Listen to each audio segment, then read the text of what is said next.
Can crawl. No, it's never easy to live inside a broken heart. Live inside a broken heart.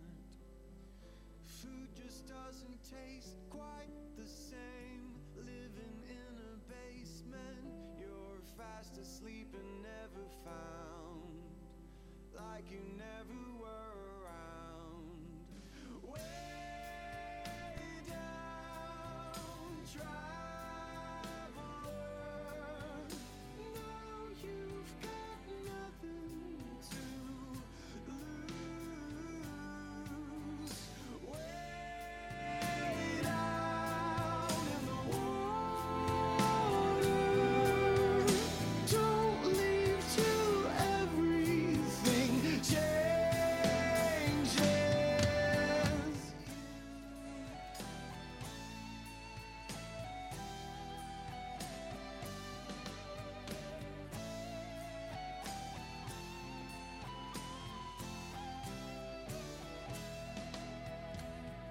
Somewhere on the journey, you lost the will to keep on going. Well, everybody falls apart. Everybody falls apart. Sometimes we must risk all we have to get to our Eden. Sometimes we're drowning in the blue. Takes everything to make it through. Way down, traveler.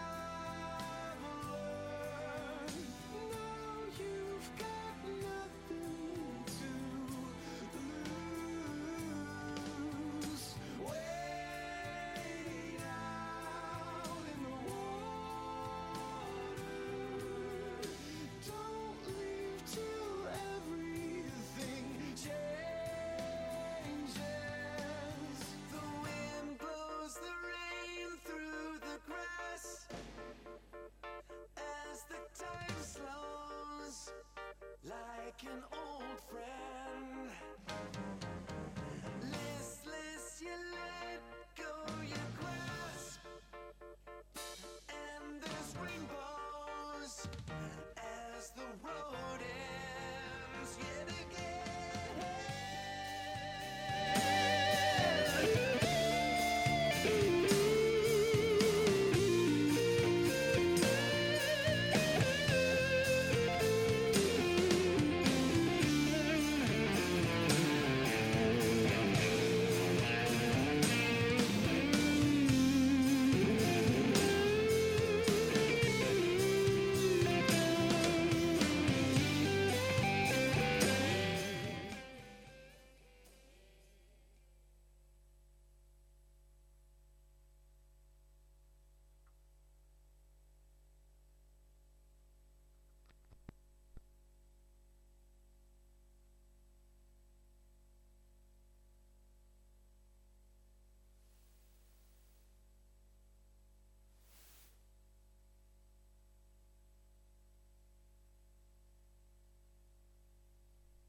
Hola, Borja.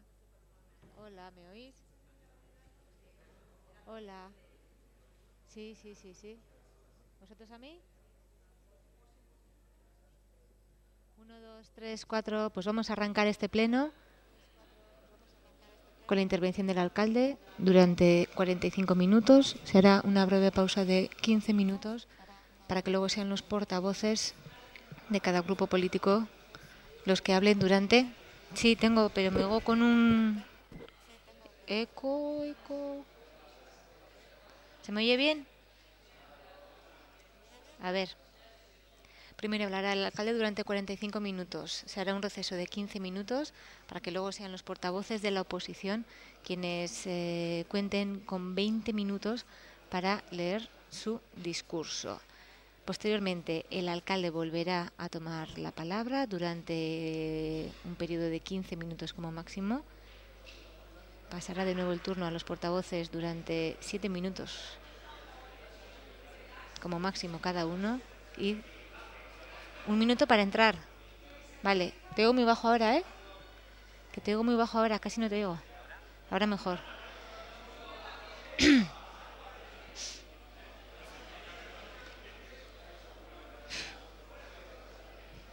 Pues igual empiezo antes, ¿eh?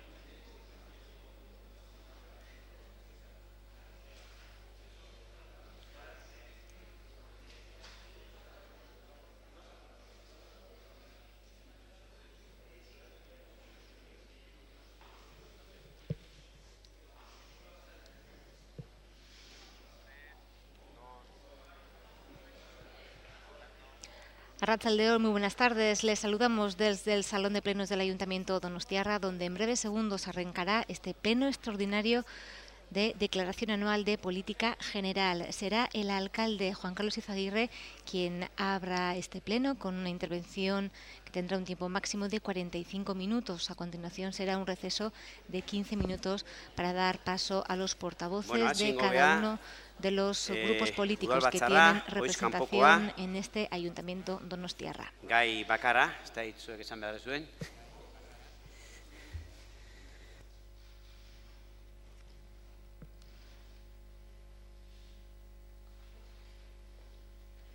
eta 2012ko urriaren 11. Oiz kanpoko osoko bilkura gai bakarra politika orokorrari buruzko urteko adierazpena.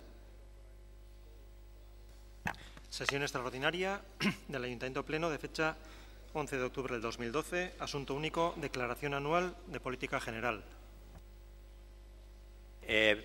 Prebio txiki bat, euskara tardea zingoet, dano entratzeko, baina 45 minutuko denbora zan, eta bidan agostua dago. Minutoren bat pasazkeo, mesedez, danok lasai, geho izangoa konpensazio bat. Bale? Itzen ginen horrelata. Bueno, guardion, gaur hiriaren egoeretaz hitz egitea gatoz, eta hiritaren aurrean azalduko dugu nola dago hiria eta ze proiektu ditugun urrungo urtetako. Eta gustora egiten dugu, herriaren aurrean olako gauzak azaldu. Gaur bilaro tokatzen danean. Euskara eta errada zingoet, haré también en castellano, para que nos entendamos todos. Tamezu gardena, trampari gabekoa, gezurri gabekoa, izango da gaurkua. Guk hitza betetzen dugula, azpimarratu nahi dut, eta eginez demostratzen dugula esandakoak. Nire interbentzioa 45 minutu izango ditu, aurrena kontekstua azaldukoet, eta gero 5 ardatz nagusiak gobernu honetakoak. Orain dela 17 hilabete iritsi ginen gobernura, eta 4 mezu ozen aldarrikatu genuen. Bat, gauzak aldatzera gentozela, bestia, politika beste modu batera egitera gentozela, hirugarrena, ezkerreko eta abertzale soberanista politika egitera gentozela, eta laugarrena, pertsonetan inbertitu nahi genuela, eta ez hormigoian, gogoratzen noski, eta gaur hemen demostratukoet oianak betetzen ari garela. Hiru ezaugarri zeuden momentu hortan gizarte honetan. Krisi ekonomikoa, normalizazio politikoa, gizartea ilusionatu bazion, eta nahiz eta ilegalizazioa oraindik indarrean egon, jende askok aukera izan zuen aspaldiko partez botoa emateko. Eta kontekstua zein da, interesantia da kontekstua ezagutzea, jakiteko lan nahiteko garaian nola moldatu behar izan deun. Nik izango nuke 3 faktore izan ditugula mai gainean. Batetik, krisi ekonomikoa. Bestetik, beste instituzioak eukitako jarrera. Eta hirugarrena, eta azaletik bestek ezpa, esangoet, oposizioen jarrerare baldintzatu dula nolabait gure lana. Egoera ekonomikoa, urte latza, danok ezautzen ditugu, gertakizunak. Madrile daraman politika gainea, politikarekin gainea, hiritarrek dira berriro ere, ordainduko dutenak beste batzuk egindako gehiegikeriak. Politika badaka bere eragine Donostian, bai hiritarren artean, 11.000 pertsona langabezian, gero eta komertzio txiki gehiago itxileak, gero eta jende gehiago atenditu behar ongizatean, desauzioa gero eta gehiago, eta udaletxean, bai aurrekontuetan, eta baita ere langileen lan baldintzetan. Modelo ekonomikoa faiatzen du bai, badakigu, eta ez da gure kompetentzia, baina udaletxe honek egiten ditu eta egingo ditu, hartuko ditu neurriak honi aurre egiteko. Accedimos al gobierno de Donostia en un mal momento, hay que reconocerlo, una crisis económica galopante y una perspectiva de empeoramiento, pero con un mensaje claro. Íbamos y estamos haciendo una política de otra manera. Queríamos y estamos haciendo cambiar las cosas, primando a las personas por encima de proyectos faraónicos. Y no teníamos ninguna intención de hacer una línea continuista. Y en esta situación, encima había unos gobernantes que iban aplicando decretos cada vez más espeluznantes. Precariedad laboral, subidas de IVA, destrucción de empleo, prohibición de crear más empleo, castigo a los jubilados, destrucción de servicios públicos, privatizaciones. Algunos ni se han enterado de que esta política es la que nos ha traído a esta crisis. Y nosotros sí sabemos cambiar de política, sí estamos cambiando de política y estamos demostrando, llevando a la práctica que con otra política es posible. Va a ser este gobierno quien saneará las cuentas de este ayuntamiento, que es verdad que no está especialmente endeudado, un 6%, no es mucho, pero al llegar nos encontramos con un presupuesto del 2011 que tenía 4 características. Por un lado, se contemplaban unos ingresos que no se iban a dar. Por otro, el finiquito con el Fondo de Financiación Municipal iba a ser negativo, a diferencia de lo que pasaba habitualmente otros años. O sea, que había que devolver dinero haciendo ahorro del gasto corriente. Además, las previsiones para los próximos años eran de disminución de aporte foral y de dificultades para ingreso de capital. Y todavía tenemos el lastre de la devolución del finiquito con la Diputación del 2009. Y aquí quiero hacer un inciso, me salgo del contexto, para explicar cómo se solventó esta situación. Yo creo que es un ejemplo claro de nuestra manera de hacer política. Donostia consiguió salir adelante, este gobierno gestionó y para ello lo primero que tenía que hacer en primer lugar era corregir el presupuesto del 2011, priorizando inversiones. Y hizo aplicando 2 principios básicos de nuestro discurso político.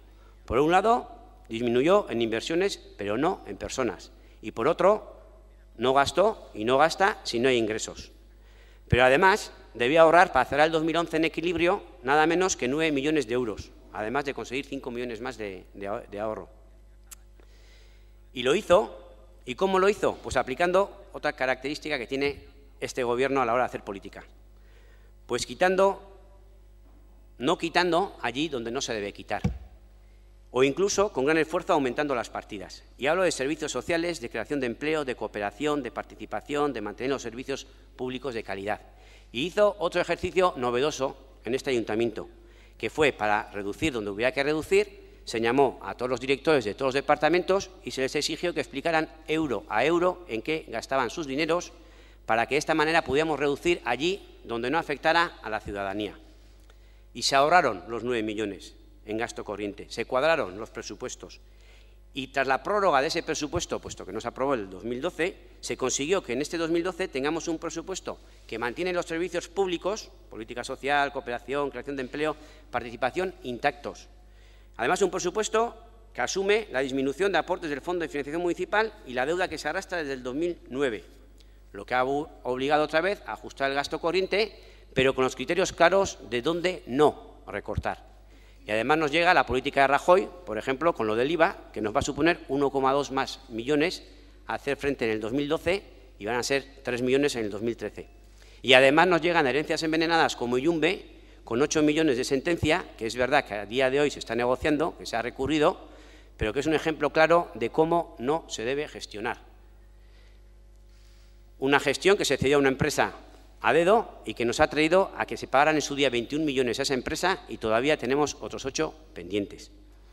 Con una disminución del presupuesto del 2011 al 2012 de 42 millones le hicimos frente a esa situación.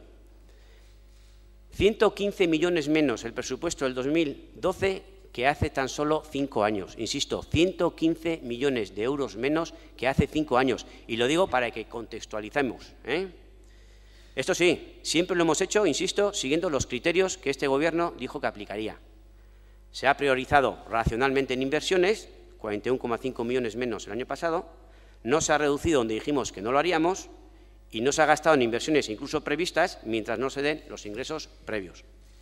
Y adelanto ya que para finales del 2013 no se deberá nada a la Diputación y se habrá pagado también la deuda aplazada que teníamos desde el 2009.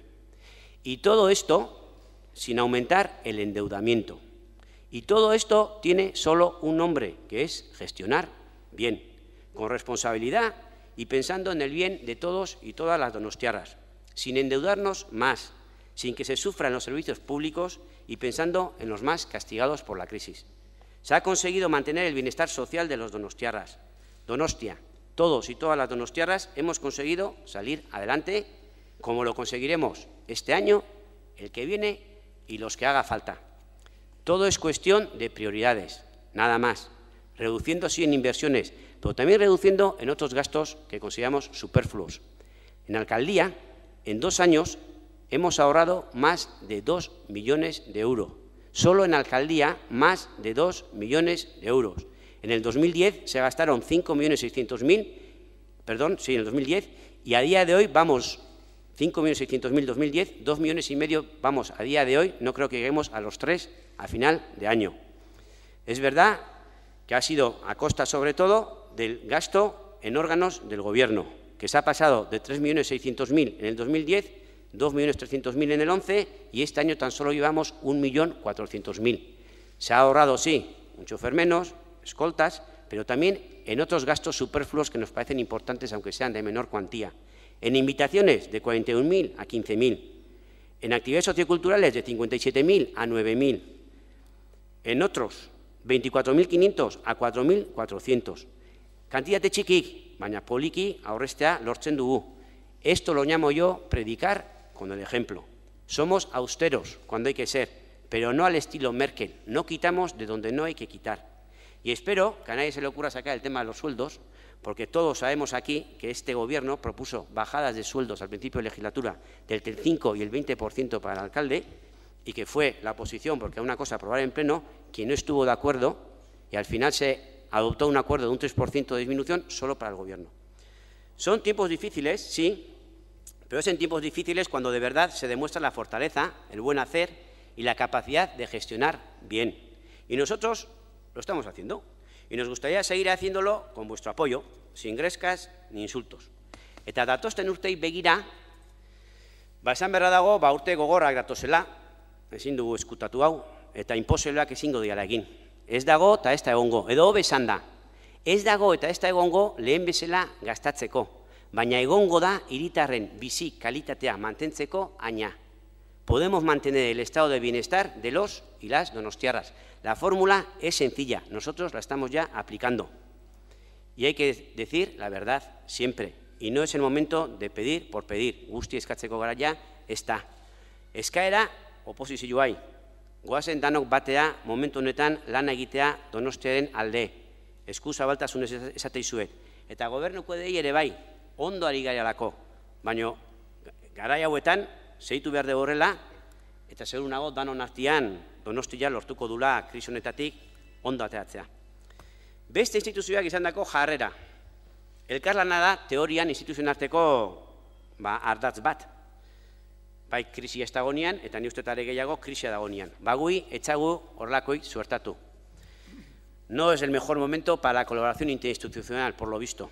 Yo creo que ha sido una época este año de poco respeto interinstitucional, incluso de trabas, diría, por parte de algunas instituciones, y quiero pensar que no ha sido porque sea Bildu el que está gobernando, porque lo único que conseguirían castigar es a la ciudad.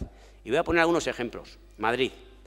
Y no hablo del Partido Popular, de este ayuntamiento, porque me consta que el Partido Popular de este ayuntamiento también quiere lo mejor para la ciudad y que hace la presión que tiene que hacer. Pero hablo de Madrid, como gobierno de Madrid. Tabacalera pues nos sigue debiendo 7 millones de euros, que estaban presupuestados y no han llegado. Para los temas del Orotoki y cuarteles son varias las peticiones de reuniones y varias las respuestas o no respuestas en las que no se nos da una cita. Se está demorando el derribar Martutene. Ha costado, aunque al final han entrado, en que estuviera en la Comisión Interinstitucional para las actuaciones en Eurumea. Se han reducido las aportaciones para el Zinemaldi y el Amagostaldi. Todavía no han precisado la ayuda para el 2016. No nos dicen cómo va a afectar definitivamente la entrada del tren de alta velocidad, si llega en Donostia o qué tipo de estación vamos a tener. Bilerak bertan bera utzi dira, ez erantzunak izan dira, gaiak luzatu eta luzatu askotan. Baina gu jarraitu egingo dugu, ze Donostiaren alde egiten dugu, egingo dugu eta horretarako harreman horiek mantendu egin behar ditugu. La delegación del gobierno español en el País Vasco. Bueno, denuncia tras denuncia por poner una bandera antifascista o por poner o porque estaba mal la bandera española, la de Donosti no les importa tanto por lo visto, por alquilar a una asociación el Victoria Eugenia.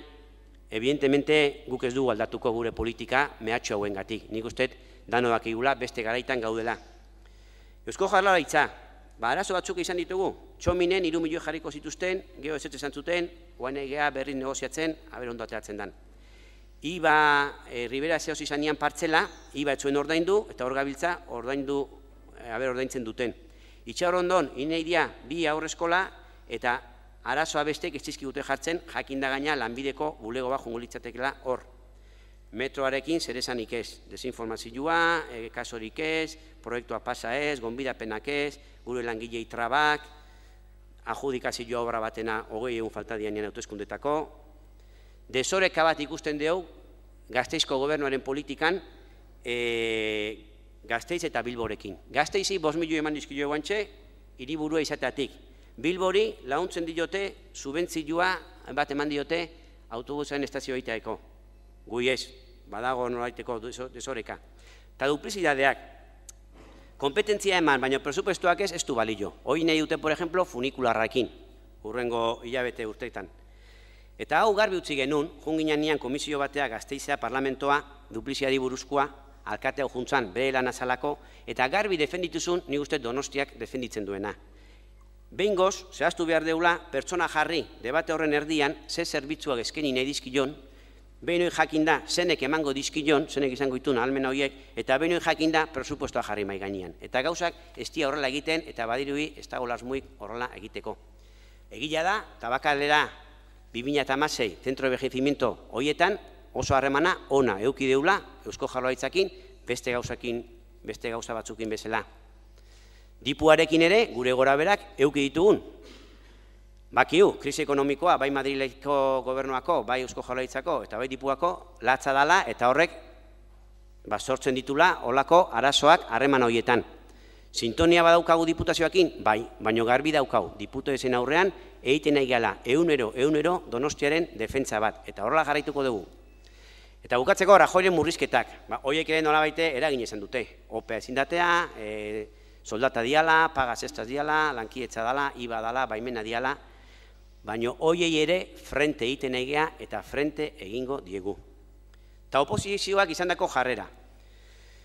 Gaur positiboan itzeitan ator, oso gainetik botakoet, egila oposizioain behar dula, baina egila da ere, lana asko sortzen dela oposizioen jarrerakin, normala bezala konsiatu ezakegu.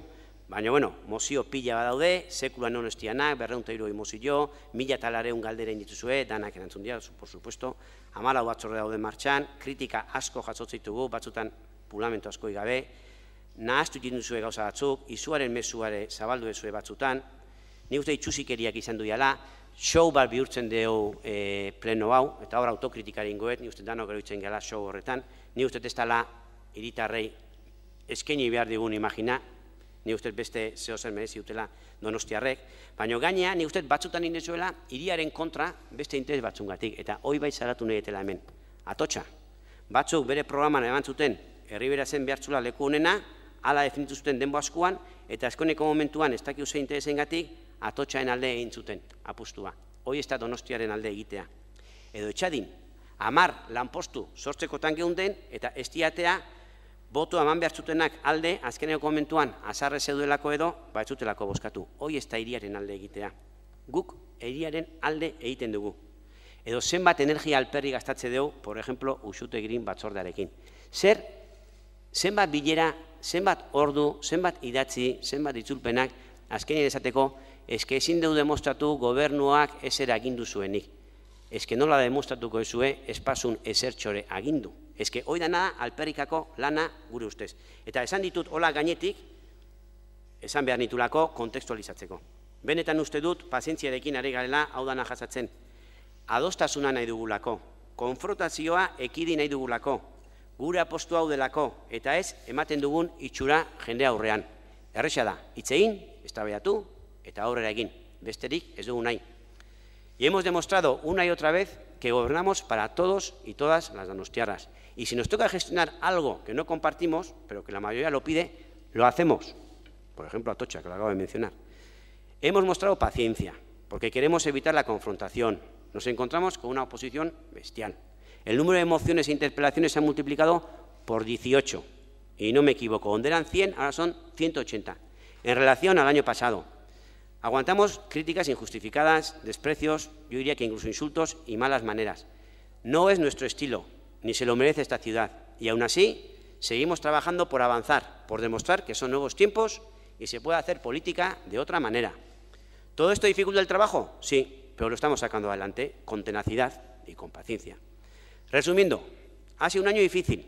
Económicamente se ha hecho un esfuerzo, pero se han conseguido cuadrar los números sin que se afectaran las prioridades de Donostia.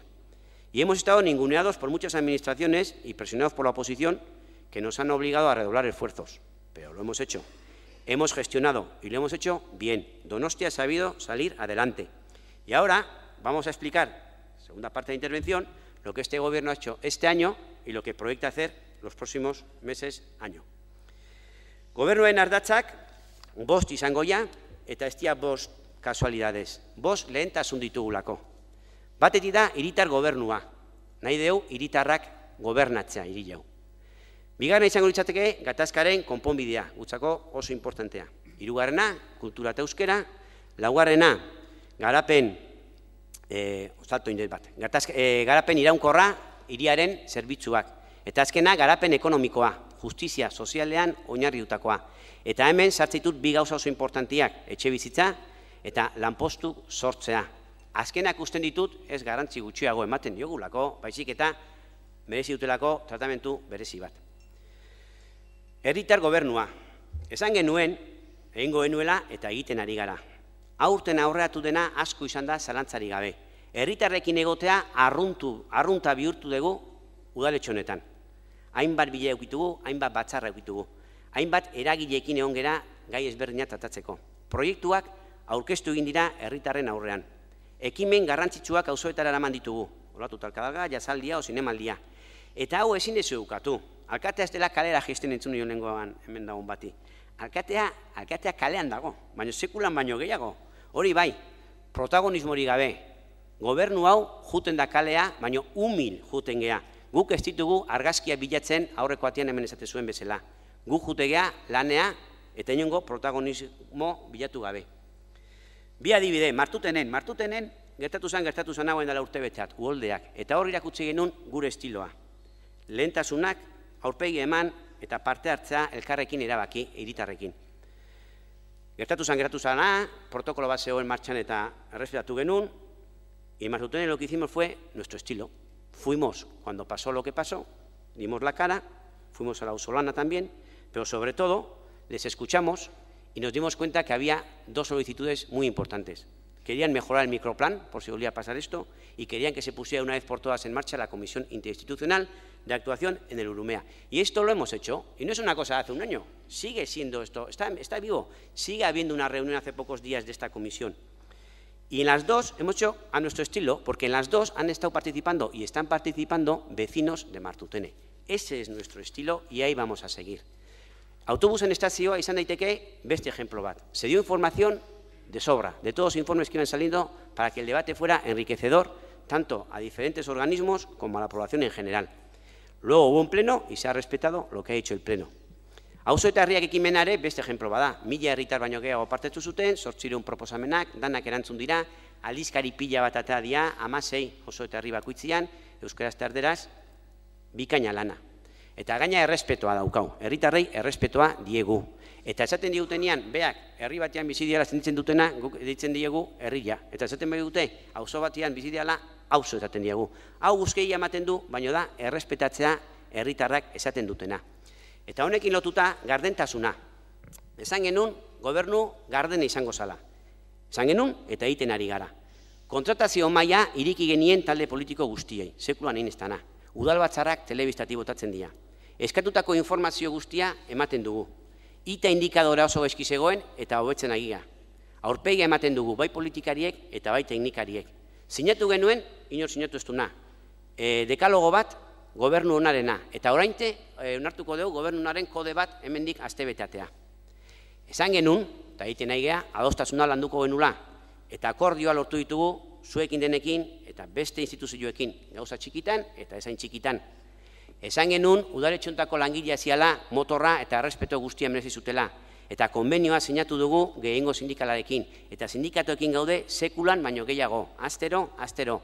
Eta hori egoera latz honetan. Ez da goxoa, baina hor gaude. Gatazkaren konponbidea. Aieteko konferentzia aipatu beharra dakat, bai ala bai. Urtebete izango da, hemendik gutxia. Aprobetxatu nahi dut, hor atea zan 5 puntu horiek, ez diala betetzen batzuk ez duelako urratz bakarra ere eman nahi. Espainiko gobernua, Frantziako gobernua. Eta aprobetxatu nahi dealdi bat egiteko hori horrela ez izateko. Eta aprobetxatu nahi ere, esaten danean violentzia gora eta violentzia bera, hemen indarrean dagoen violentzia bakarra da orain dela egun gutxi ikusi genula Enara Rodriguezek jasan behar izan duena. Eta guk salatu iten dugu hori gertatutakoa eta nahi genuke bestiek ere salatzea. Oraindik, kartzelan ere badaude jende pila bat kanpoan behartzutenak. Eta itziten nahi naiz, gaixo dauden presoak, edo 3 laurdena bete dutenak, edo bateragunakuak, edo 18 kausakuak, edo eta bar, eta bar, eta bar. Jarrerak eta keinuak izango genitula esan genuen normalizatzeko elkar bizitza eta empatiak sortzeko eta beste hizkuntza bat bilatzeko. Eta hoi egiten nahi geha eta egingo dugu. Aieteko eraikinari beste bizitza teman nahi geniola esan genuen. Eta egin dugu, eta jarraituko dugu, 4 esparru landu dugu etxe horretan. Batetik, normalizazioa. Lorkarrik badauka orain orgela bat, Grupo Internacional de Contacto erabiltzen duna, eta guretzako pauso bada aurrea. Nazio artean ere, izatea referentzia nahi dugu etxe hau. Eta Observatorio Internacional ditzen zaio nahi, utzi zaio gela bat. Memoria historikoa landu nahi genula esan genuen. Atzo bertan osatu zen, batzorde bat eragile ezberdinekin eta hainbat gauza egin ditugu urte honetan. Urraketak orokorrean giza eskubideenak bere tratamentua behar dutela. Eta horretik daudean, giza eskubideetatik aparte, hemendik aurrea, lankideetzakoak eta Euskal Fondoko langileak, hau da egin dugu. Giza eskubideen batzordea indartu nahi genula protagonismoa aukitza nahi genuen. Egia da, PP eta PSOE joan diala batzorde hortatik, baina egia da ere, ni pertsonalki eskatu dietela. Behin eta berriz, bueltatzeko gutzako garantzia daka eta jarraituko dugu hori lantzen. 2013 da ejemplo bat, politika nola hain daiteken ekipo honek, gobernu honek ematen duena eta da. Partizipazioa izan da guztiz, eragile guzti parte hartu dute, partikularrak ere parte hartu dute, iriki deu batzorde politiko baten bitartez talde politiko guztiei, eta azkenian jorratu deu programa bat, itxila dagoena, eta 2013an gauzatuko dela. Eta hoi, gobernu honek egin du. Geoprotagonismoan nahi duna emango du, nahi baldin badu eman. Baina gobernu honek egindako lan bada, eta gobernu honek eramango du aurrera 2013an. Lankidetza, cooperación o ayuda internacional, a veces hablamos del Sáhara, de Palestina, de pueblos indígenas. Somos un ayuntamiento que no solamente no ha disminuido, sino que incluso ha aumentado las ayudas para cooperación. Para nosotros esto es una inversión importante y no queremos hacer ni demagogia ni hipocresía con esto. Sabemos que aquí sufre mucha gente y por eso la política social es prioritaria y luego lo explicaré. Pero también es verdad que las inversiones en cooperación son fundamentales y vamos a mantener, como hemos mantenido, esta línea. Garapen iraunkorra eta zerbitzuak. Hasiko naiz mugikortasunakin. Gutzako bizi kalitateak ona ukitzeko oinarrizko gauza. apustua irmoa ingenun, oinezkoen alde, txirrindaren alde eta garraio publikoaren alde. Eta emaitzak hemen daude. Debusen erabileen kopurua rekorra. Debusen plan estrategikoa onartu da urrungo 4 urtetako. Debusen, hobekuntzak ondia, 9 linea hobetu dute bere buelta, autobus hibridoa martxan dago eta elektrikoa egongo da, panelak hobetu dira, mobiletik jaso daiteke informazioa, Zibita saria eman digute, badaki teknikarien edo beste batzun lanare hor dagola. Baina da, kurioso, Zibita saria eman digute, esaten dutelako, gehalako eredu. Hiri hau da, eredu garraio publikoan, ejemplo para toda Europa. Somos en transporte público y algunos empeñados en llevar el topo hasta La Concha o hasta Santa Clara, no sé exactamente hasta dónde. Somos ejemplo y yo creo que hay que aplaudir el trabajo que han hecho los técnicos. Txirrindara aipatu nahi dut, la bicicleta, hicimos una apuesta por la bicicleta. Vamos a conseguir que de 9 puntos de alquiler de la bicicleta pública pasemos a 25 en poco tiempo, como mínimo con 250 bicicletas. Y aquí hay que recordar que cuando llegamos al gobierno, el gobierno vasco nos quitó 400.000 euros que daba para este servicio, pero nosotros por ello no dijimos, pues se queda el servicio fuera. Hemos mantenido el servicio e incluso lo vamos a mejorar. Esto es gestionar bien, a pesar de la poca colaboración de alguna que otra institución. Eta bidegorri berriak ditugu. Hemos hecho nuevos bidegorris. Chaparrenea, Ramón y Cajal Arrasate, la de ASO la mejoramos. Hay proyectados nuevos bidegorris, la avenida de Navarra. Están aumentados y se van a aumentar más las zonas de 30 km por hora. Aldezarreko trafikoa ordenatu dugu. Parte hartze prozesu baten bidez. Autoelektrikoa iritsi da, Donostira. Bulebarizazioak edo oinezkoentzako, Arrasate kalea gugitokatu zitzaigun inauguratzia. Añorgan bulebarizatzeko proiektua dago, Loiolan hor daude. Otarekin, bineta pila bat egin ditugu doain banatzen zirenak, gutzako gaizkindako gauza bat. Otan, gure politikaren beste ejemplo bada. Adostasuna lortzeko dago ponentzi bat, adostasuna lortzen ari da, eta suerte pixkatekin azaroaren plenoan onartu ingo da, danon artean adostutako plana. Bilete bakarra, kritikasko jasotzen nahi da, bilete bakarra gauza ona da Donostiarrentzako eta Gipuzkoarrentzako. Eta gure apustua zen bilete bakarra ukitzia transporte guztientzako, inkluso bizikletentzako. Eta hortan ari gara, eta horren alde ingenun, eta datorren urtean suerte pixkatekin gauzatu ingo da. Estazioa eukiko deu, autobusena, 2016an, naiz eta batzuk enpeinatu obrak atzeatzen. Eukiko deu, abiadura handiko trena iritsi o ez iritsi. Abiadura handiko trena Aragoitiko ez da egin hundik pasa o hemendik pasa. Segutzako, benetan, autobusan estazioa da lehentasun bat. Eta beste batzuk mugatu zuten edo kondizionatu zuten abiadura trena etorriko zen edo ez.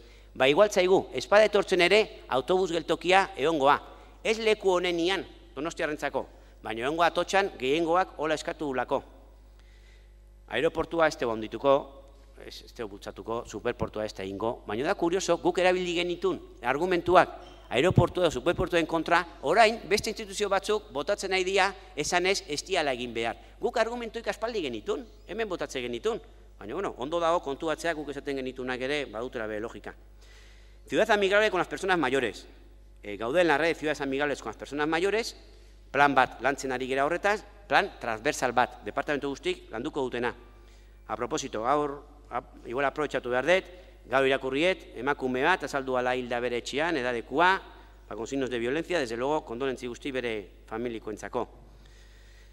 Ingurumena, lurraren defentza ingo endula esan genuen, eta lurraren defentza egiten nahi geha. Ulia, por ejemplo, eskatu dugu babesa gehiukitzia iparaldean. Esan genuen interpretazio zentroa ikiko genula Ulian eta iriki dugu dagoeneko. Energian esan genuen, efizientzia energetikoa lortzeko plana jarriko ditugula martxa eta pila bat jarri ditugu. Zarata mapa egiten nahi geha, oso ondo etorriko dana, bai laguntzak emateko lehioak eta olakoak izteko, eta bai terrazen afarrean. Antenaren gaiari helduko geniola esan genion, eta momentu honetan ja plan bat martxan jartzekotan gaude. Ondartzetan, ondarretako arazoa konpontzen ari garela dano dakizue, eta konponduko da.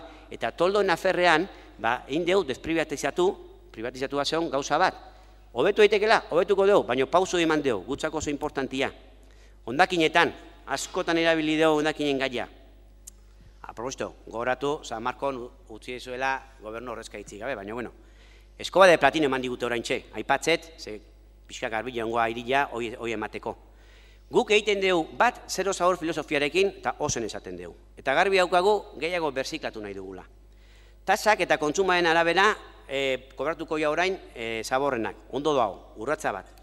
Garbigune berria jarriko da Atotxarrekan, hemendik hilabete gutxita. Urriaren bukaeran, hondakin gutxiago produzitzeko plan bat aurkeztuko dugu. Biltze sistemak ikuitu gabe, que no se asuste nadie. Voluminosoak jasotzeko sistema berria jarri dugu mertzan eta dirua aurreztu da. Diputazioaren planaren egokia hitzea ondo ikusten dugu. Ze erraustegi bat ez eukitzea Donostian notizia oso ona da Donostiarentzako.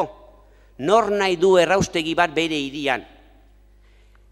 Eta proposito, errespetoa Zubietarrentzako mesedez eta plantatzen dituzten iniziatibei. Behaz ialako kaltetuenak horrelako plan farauneko batekin.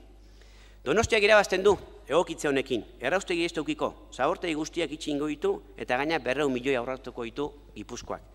Eta modelo berria berriz, gehiago berzikatuko du, irizpide Europara jarraituz, gutxiago gastatuko da eta langile lanpostu gehiago sortuko dira.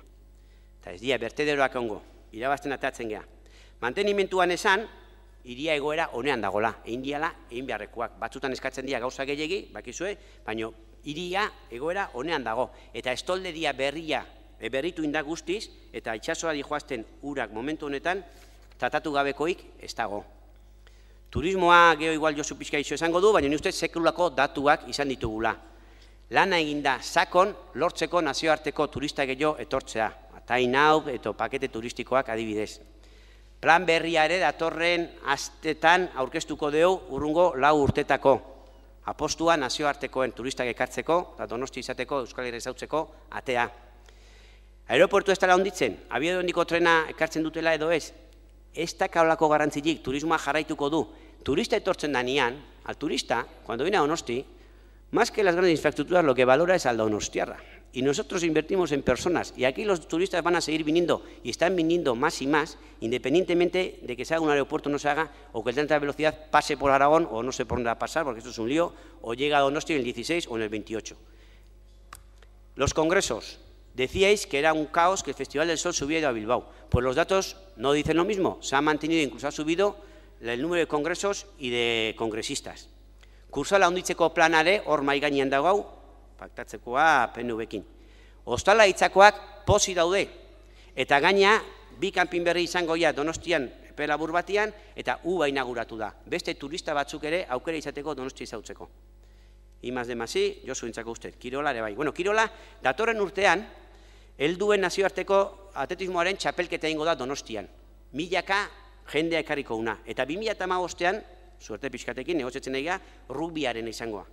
Eta Kirola kalera eta deu. Zirkuito batzuk, korrik eiteko, edo skateparkea Larratxon.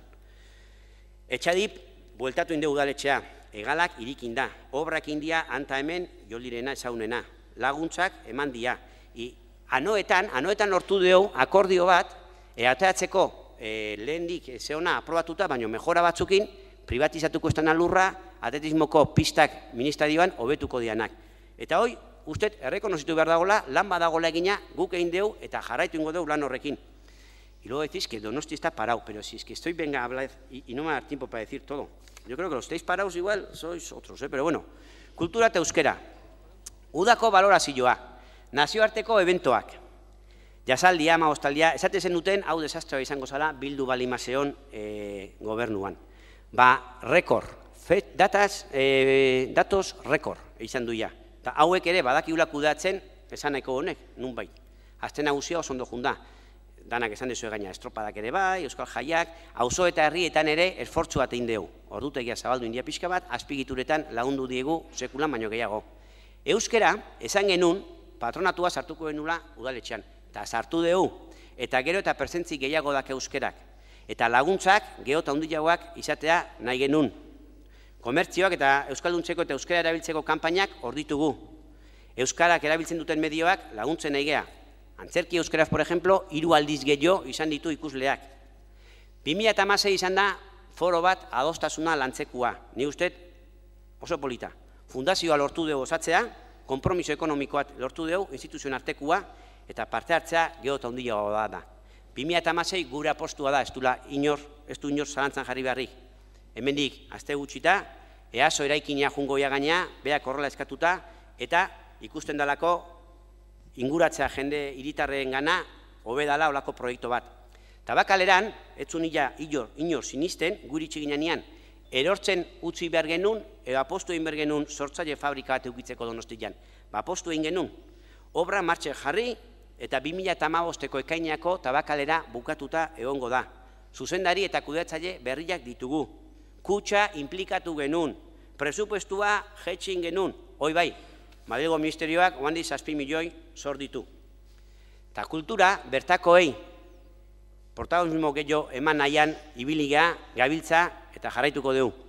Bertakoak aukera gehiago ukitzeko bere sorkuntza erakusteko Donostian, hori bai, interkulturalitate aldekoa gea, eta evidentemente kanpokoak berriro ere segitzen ekartzen. Eta garapen ekonomikoa. Urte honetan, bi greba izan duia, gobernu honek bi greba inditu, usten dulako grebari inbiarrala, tresna badala salatzeko egiten nahi diana. Lei de estabilidad presupuestaria onartu dute Madriden, beste motibo bat ikusteko Espainia izan da oso gaizki gabiltzala. Ezin dugu sorpetu, ezin dugu gastu eigo, ezin dugu lapostu berria sortu, ezin dugu konbenio aplikatu, baina hala ere, lasai, zatikuk hori denei aurre egingo diegu. Aurre kontutaz, desente itzein dut, baina egoera egila da, latza da, 11.000 pertsona langabezian, jendea kalean, lotan, datornazten ingoa rekuento bat honenan Donostian, diro gutxia izango dugu urrengo urtean, kapitala saltzeko arazoak egongo dira, baina gure apustua garbia da. 2013 bukaerako zorrak kitatu ingo ditugu diputazioarekin. Langileen eskubideak errespetatu ingo ditugu. Politika soziala, enplegua sortzeko planak, lankidetza, parte hartzea mantendu ingo ditugu. Inbertsioak neurtu ingo ditugu. Espaldima dago, ez dago gastatuko. Beste gastu protokolariak bai, jetxe ingo ditugu.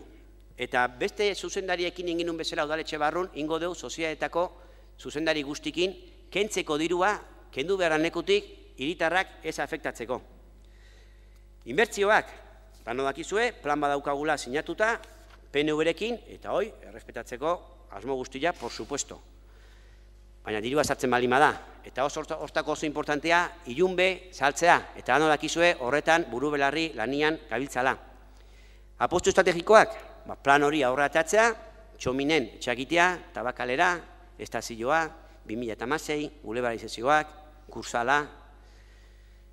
Kutxabank aipatu nahi den momentu batian, salatu nahi etelako. Kutxabankek utzi du, bere, zuzendaritzatik, alde bozkatuena Donostiakoa, kanpo, eta Gipuzkoan beste gertatua. Eta gaina, arriskuan dagoela esaten digute, bere ekintza soziala. Hau ez da saldu zigutena, ni mucho menos. Eta hau, salatu iten dugu hemen ere. Justizia soziala, ongizatetik, mantendu inditugu, inkluso joinda gure presupuestoa lehenu esan deten bezala. Beste ejemplo bat, neugu aterpea, esan genuen, eta indeu, orain da urte guztiko aterpea. Gaueko aterpea dituko dioguna, eta urte guztien irik iraungoana. Pareki ditasuna landu dugu. Formazio kurtsoak, politikarintzako eta langilentzako. A propósito, oposiziokoa uste ez diat lagun, baina bueno. Guztiako oso importantia da. Zaintza programa, ongizatearekin batera indeuna, diagnostiko eta plan bat. Benetan garantzizkoa, agian arriskoan dagona Rajoyren dekretua diela eta. Gizonekin lanean ere aritu gera, bai kartzelan, bai plus 55, segurutzako berdintasuna bi generoetan landu behar delako. Emakumeen etxea, sensibilizazio kanpainak, hizkuntza sexistaren kontra, arazo sexisten aurkako protokoloak. Hezkuntzan, 10 ikastola tokatu zaigun aurratzia, aurre eskola Montpellieren, haurtzaindegiak irikin ditugu Intxaurrondon, gaina lanbideko bulego bat suertatuko da bertan ere irikitzea, obrak egiten jarraitu dugu ikastoletan, eskola txikiei bere eskatzen zuten tratamentu berezi emantzaile ere beste herri txikitan bezala, presupuestotan despilfarroak ekidituko ditugu, lasai egon, jain dugu eta jarraituko egiten, eta auzolana bultzatuko dugu. Eta gazteekin, albergeak ireki dira, piratei lagundu zaie, eta gazte lokalak erregulatzeko prozesua hasi dugu. Eta bukaerako utziet, lo he dejado para el final, pero no porque le demos menos importancia, sino al contrario, porque le damos mucha importancia, dos temas fundamentales, creación de empleo y vivienda. Tenéis que saber que ya aprobamos en su día que vamos a empezar a trabajar y en los próximos meses se van a instaurar las cláusulas sociales en todos aquellos contratos que haga este ayuntamiento. Eso quiere decir que las empresas que trabajen para este ayuntamiento no podrán tener personas contratadas en ETT o que abusen de las horas extras o que no apliquen convenios que les corresponde. Tendrán que respetar la igualdad, varias cosas más que se les va a exigir. Se quiere evitar la explotación y se quiere que todos los trabajadores de esta ciudad tengan un sueldo digno. Y existe un plan anticrisis en el que hemos invertido 3,4 millones del presupuesto del 12, en total han sido 4,2 con ayudas que ha habido otras instituciones, y que es más esta cantidad que lo invertido los 3 años previos. Y ha dado sus frutos, porque de momento este año se ha conseguido 782 puestos de trabajo nuevo y tenemos como objetivo que el año que viene sean 1.300 puestos de trabajo nuevos. Y el comercio pequeño nos preocupa y mucho. Y hay una línea de actuación para ayudarles. Y es verdad que dentro de ese plan anticrisis había una partida importante para apoyar la creación de nuevas empresas pequeñas. Y en el polígono 27 y en Alza, sobre todo, se han creado 142 nuevas empresas. Guipúzcoa Sare Etxen es un proyecto que tiene la Diputación en el que también vamos a trabajar conjuntamente. Se ha vuelto a hacer la feria de empleo, que se ofreció en 400 puestos de trabajo. Etxebizitzan 3 ardatz ditugu. Esan genitun, egiten nahi gea eta landuko ditugu urrungo hilabetetan. Batetik, lehen zeuden proiektuak aurra egin ate ditugu. Evidentemente, bestien meritua dira, baina guk egin behar genitun, eta egin ditugu, eta ondo egin ditugu, ondo gestionatu dugu. Bigarrena da, etxe hutzak. Esan genuen eta egiten nahi gea etxe hutzaren azterketa bat. Eta hirugarrena da, etxe bizitza berriak gehiago egitea, baina beti ere printzipio batekin, lur gehiago ez okupatzea. Lehen zeudenak atera. Lareun bat atera dira, urrungo hilabetetan, beste 100 bat aterakoia UEPOkoak. Etxe hutzak, ez dut esango zerrendan nungoa zen, baina ni uste datu hor dagoela. Etxe hutzak, 10.000 bat izan daiteke Donostian, baina egila da, zaila dela zerrenda hori egitea, baina egila da, teknikariak hor ditugula, lanian, eta helburua dela etxe bizitza horiek merkatura ateatzea. Eta ez bakarrik bigarren etxe bizitzai gehiago kobratuz, baizik eta saria emanez ateatzen dutenei. Por ejemplo, daukau proiektu bat, erreformatzen baituzte, alkilarrian ateatzen baituzte beretxeak, beretxean erreformaren laguntzeko plan bat dago. Eta berriak bakizue gure plan estrella, eta uste konparitzen deula beste batzukin, Txomin dela. Txominen, lehenbiziko fasean, dakizuen bezala, 224 VPO aurreikusteia, 110 gehiago padarrea lojos, tasatuak 142, eta 281 libreak. Eta bigarren fase batian, kartzela famoso ikintzen badigute, VPO 182, tasatua 81, 210 apartamentu gazteentzako, eta 86 libreak. Eta ez teo renunziatuko, por muchas noticias que salgan, Loiolan dauden pertsona horiek horti joateko eta kuartel horietan etxe bizitzak berriak egiteko Donostiarren txako benetan behar bat. Hirigintzan esan dut, lurraren defentsa ingo genula, esan genula, eta egiten nahi gea. Estamos haciendo una interpretación restrictiva del plan general en cuanto a suelo rural. Un uso irregular que se ha hecho durante muchos años del suelo rural en este ayuntamiento se tiene que acabar. Y no más ocupación para edificar. Egon gea ere, plan general de ordenación urbana, altxatu ingenun, martutenen zehon, suspensioa, eta gaude ere, interinstituzionalian, martuteneko edo urumeako aktuazioak egiteko. Harremana daue, hainbeste instituzioekin, anoeta aurreatea da deu, ilunbekin negoziatzen nahi gea, eta 52 minutu ez du asko gehiago ematen. Bukatzeko bakarrik esan, hemen esaneten guztiakin, guain ikusiko dugu, zurantzuna ditugu, baina ezin dizun aukatu da, gobernatu indeula. Diferente agian, esan genuen diferente ingo genula. Beste politika eta aplikatuz, esan genuen aplikatuko genula. Baina gobernatu eta kudeatu indeu. Eta indeu Donostiar guztiekin. Eta nik usteet arro egoteko gauza dela, pasatzen nahi dan krisi honekin, Donosti jau nahiko ondo atzatzen nahi dela. Eta hori dela Donostiar guztien alde. Eta horrela bukatzen ditut, nire 52 minutuak, uste nahiko ondo ibili naizela. Adostutakoa da, 15 minutu atxeena, eta gero ja zuen interbentzioak. Eskerrik asko. Pues ha concluido esa intervención del alcalde, que ha durado 45 minutos, en el que ha repasado lo que ha hecho el ayuntamiento en este último año de curso político. A continuación, 15 minutos de descanso y serán los portavoces de los distintos grupos, tanto de Bildu como de la oposición, quienes tendrán su turno para hablar. 20 minutos de máximo para cada uno de ellos. Como decíamos, en 15 minutos regresamos otra vez desde el Ayuntamiento donostiarra.